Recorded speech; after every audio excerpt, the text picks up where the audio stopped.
Anything But you'd like to say about Vijay Mallya? Just because well, he's a very dear old friend, and I everybody think says nice things about him who has been a friend to him. yeah, he is a very nice guy, very smart guy. He really built the Kingfisher brand and made it into a global brand.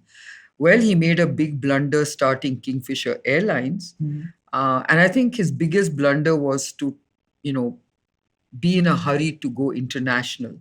And when he bought over Deccan Airways, I think that's was the start of his downfall.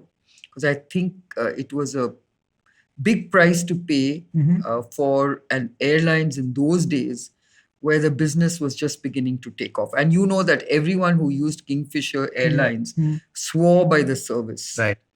I think he did a decent job, but I think financially it wasn't viable.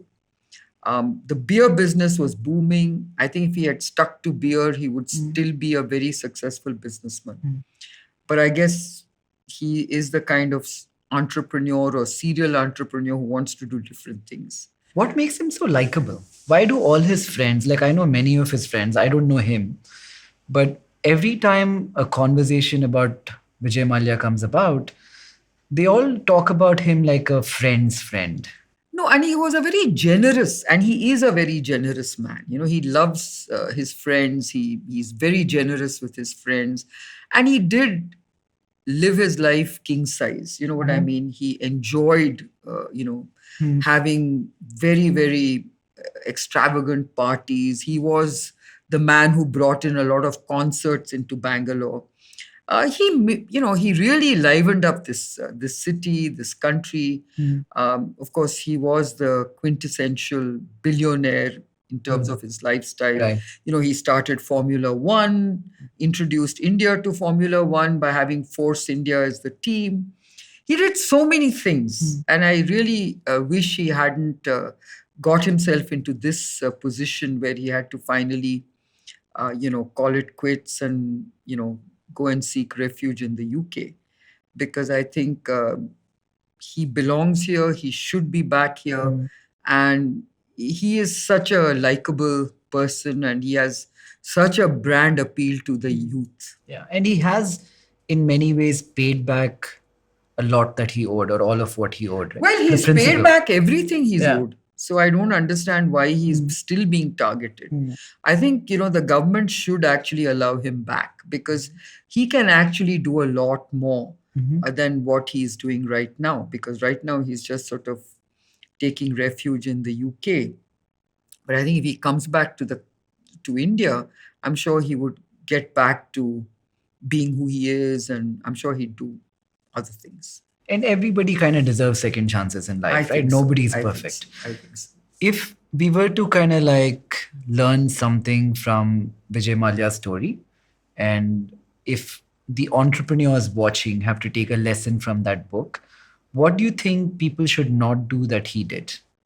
That's a very good question, Nikhil. And in my view, I think it's about not being in denial and to recognize failure when you start seeing warning signs.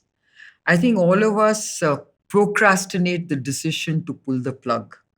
And I think that's what happened to Vijay. I remember having a chat with Vijay. You know, Vijay and I grew up, by the way. His father was the chairman of United Breweries. And so we were next door neighbors. He always considers me his elder sister. And, we grew up as kids, and I know him extremely well. And I remember during the days of trying to cope with the Kingfisher Airlines crisis, I kept telling him, I said, Vijay, downsize, cut your losses. You don't have to make this into a huge international airlines. And I think, if you just downsize your airlines and focus on the Indian market for the time being, and make sure that you cut your losses, I'm sure it'll do you a lot of good. But he kept saying, no, I think I know what I'm doing. I think I can overcome this. I know that I'll be able to, pay this back. And I know I can raise debt and revive this whole business. So I think he was in denial. I think. Is that ego? it's not ego, but it's about not giving up. It's in a way it's a bit of a, it's about a sort of an attitude of saying I can't fail, Mm. right? It's Because not the ego. public perception of him became larger than himself. I don't think that was the way he looked at it. He just was so passionate about that airlines that he wanted it to succeed at all costs. Mm. And trying to make it succeed at all costs was just not a viable option. And that's what really failed him. So I think he kept mounting those losses. He kept sort of not being able to repay the debt in time. And there came a point where he just had to realize that he was heading towards bankruptcy. Hi, I'm Nikhil Kamath. I'd love to know what you thought of the episode. Comment, like, and subscribe. And thank you for watching.